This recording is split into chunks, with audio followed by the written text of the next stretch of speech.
Thank you, Pastor Stevens, to do something initiative. First of all, let me thank all of those that are here, the wonderful men and women of law enforcement, all of the media outlets that's here, families that's represented that's here, Lottie Dottie's, who we know as Aretha Gerald, family member that's here today, George Henley, members of his family that are here, Corey Hollinshed, his family members, Derek Jackson, and many others that have suffered a loss or tragedy in this place. Let me just thank all of you all and the citizens of John Kennedy Drive in Bloomfield, and all of the Neighborhood Watch centers and folks that have called and contacted and stayed informed with us concerning Wings Cafe and this tragedy. I stand here today along with Commissioner Watkins and announce that the establishment that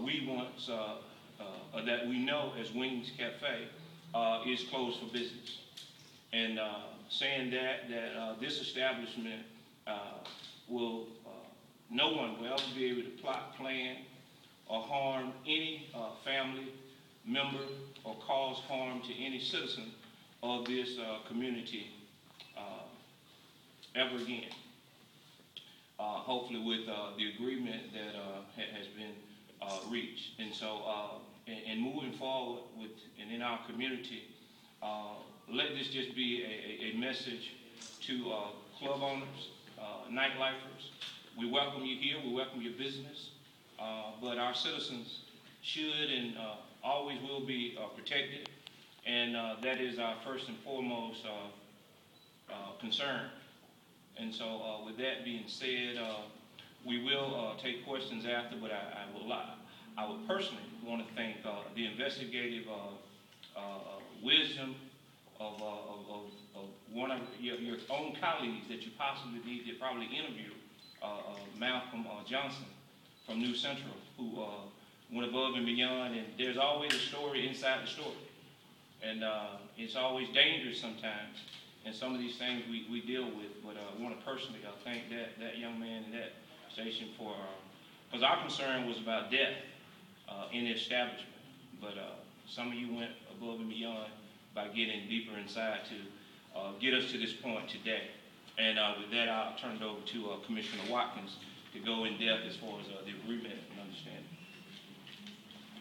Good morning.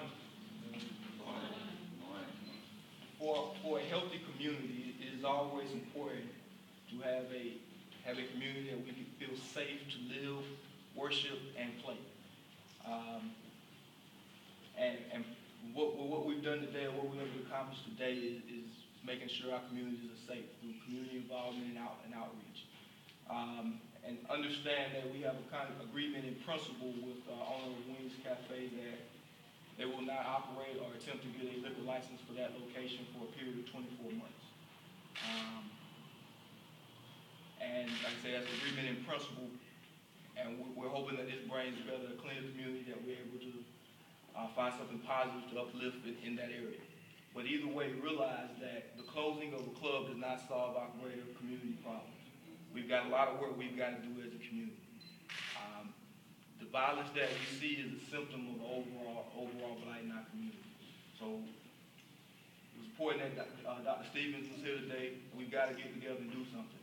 We've got to get together, be organized on how we're going to improve our community for our youth, not only for our youth, but for the adults who live and try to sleep and work every day. This is where we live. We need to make sure it's safe, free from gun violence, free from robberies, free from killing.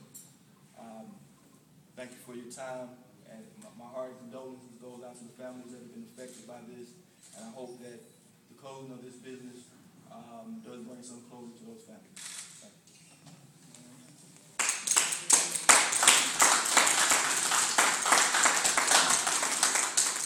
We are prepared to take questions.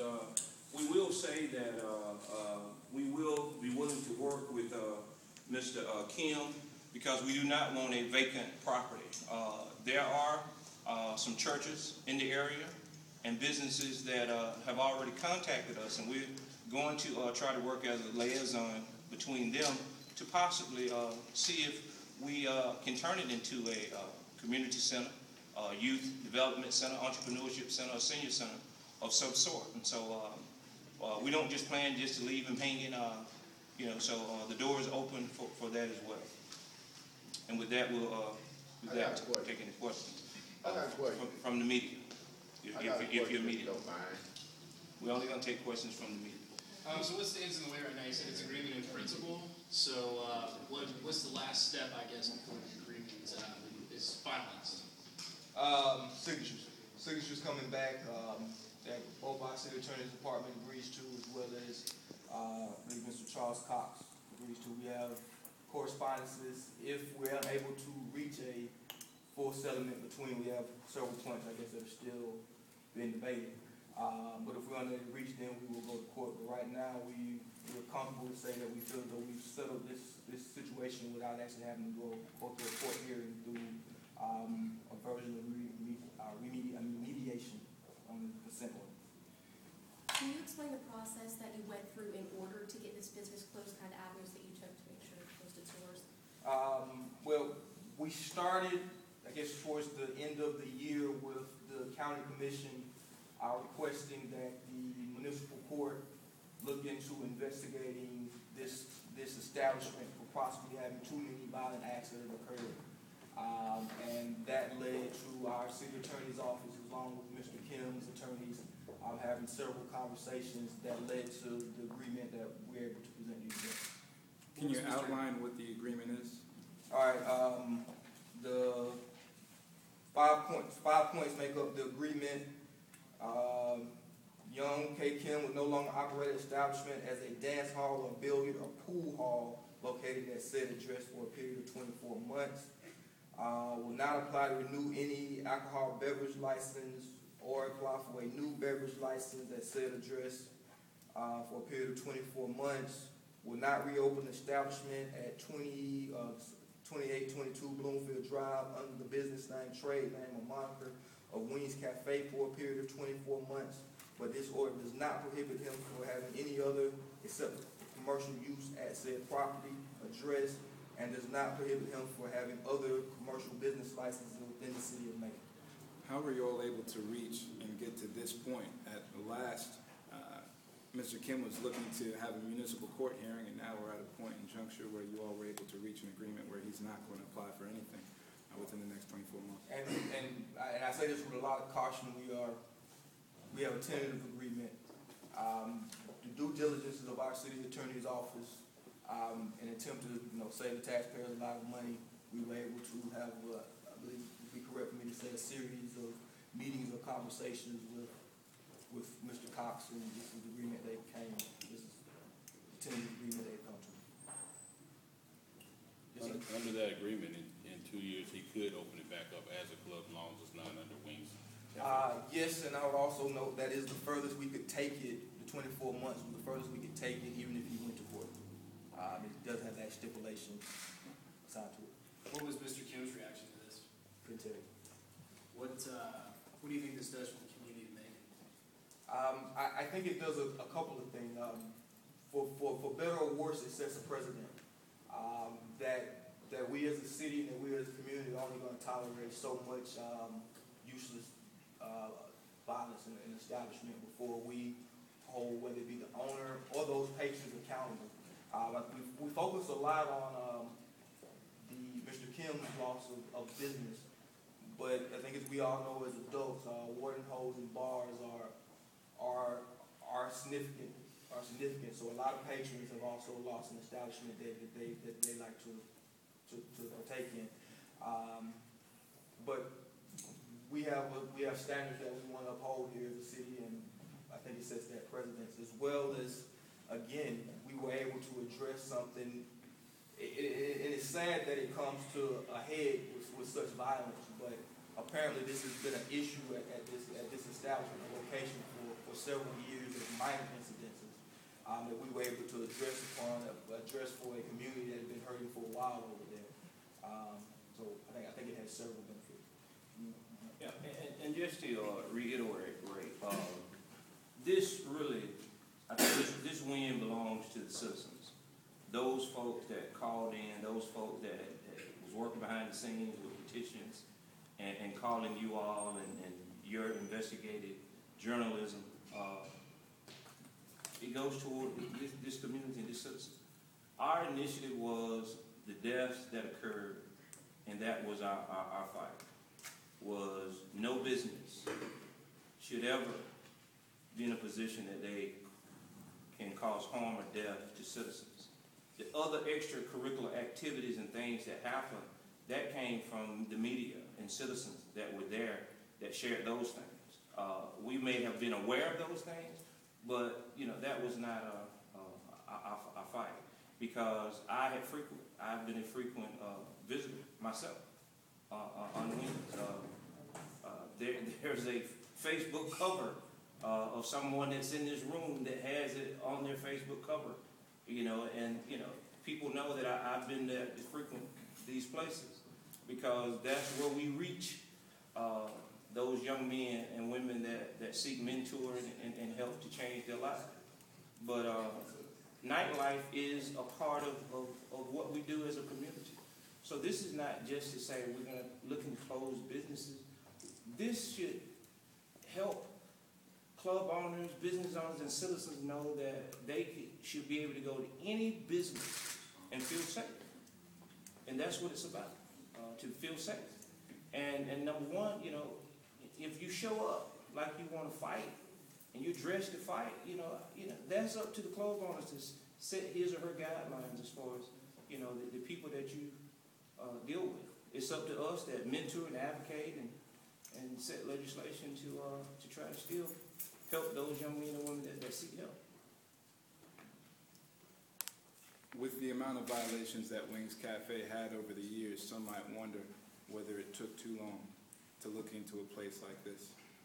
Well, you got to look at, the violence of death always brings more attention.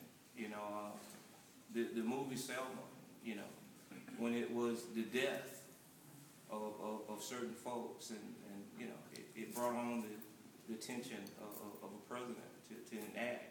And so sometimes, unfortunately, for those families that are suffering, my heart goes out to them. Hopefully, your loved ones did not die in vain, because this could set a precedent going forward that, this place would never have an opportunity for anyone to plot, plan, and cause the death and harm to any citizen. I don't know how these family members are feeling, but some of them that are here. I know Mr. Virgil is here, and his daughter, from the plotting and planning was a victim.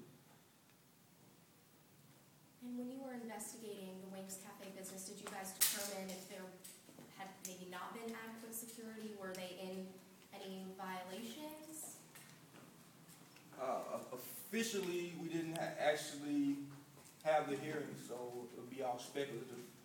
That was part of, I guess, the part of the mediation that we're not able to say how that investigation will turn into security, because we never had the hearing. We often speculate. And I think in the future going forward, club owners are going to realize that security is a priority. That is not the place to try to cut costs. That as a city, we're not tolerating, and as also the city, our sheriff department is more than willing to cooperate through the use of off-duty officers, as well as patrolling those areas through communication. Like I said, we are trying to make the safest nightlife possible here in the city, and our sheriff department, along with several security agencies in the city, are available for that. So, as a club owner, I say you have options. Just having one or two guys that you hire off on your own, might not be adequate. There are several security companies that are bonded and go through adequate training. Those are the guys that look for to secure your establishment. And also getting off-duty officers from the Bibb Sheriff's Office are available for, their support, for the whole time that those businesses are open. So we have several options that we really want to encourage owners and people who are throwing, random parties. That's one other thing that you kind of miss out on. I think a lot of the club owners and promoters who do this as an official business, know the ins and the outs. But you're just having a birthday party or something like that, security is something you want to make sure is addressed, particularly if you're doing it for, the younger the crowd, the rowdier it tends to be. You want to make sure that you're adequately protected against not just yourself, but all the people who are coming to engage with you. If Mr. Kim does not agree, are we looking at a municipal Back to court? court. Back to court. Yes, sir. Also realize that liquor license expired the first of the year, so he has not made any efforts to renew, and that is part of this agreement. And so far, we are adhering to that part. And no liquor license, no serving of alcohol. So that also is something to pay attention to. And the sheriff signs off on whether you Right, sheriff as well as the city commission would have to sign off on the renewal of the license. And I feel confident to say that that's not going to happen. We're protected on a few areas for that. Ultimately, the commission has the last say as far as the vote. Normally, as far as someone renewing any or receiving a license. So I think because we're here today, I think we can say we're pretty confident this is, folks can begin to heal, and the community, and hopefully these neighborhood community folks can, come up with some ideas, suggestions, and let's make it a positive place and kill the terrible stop the negative stigma that this place is caused.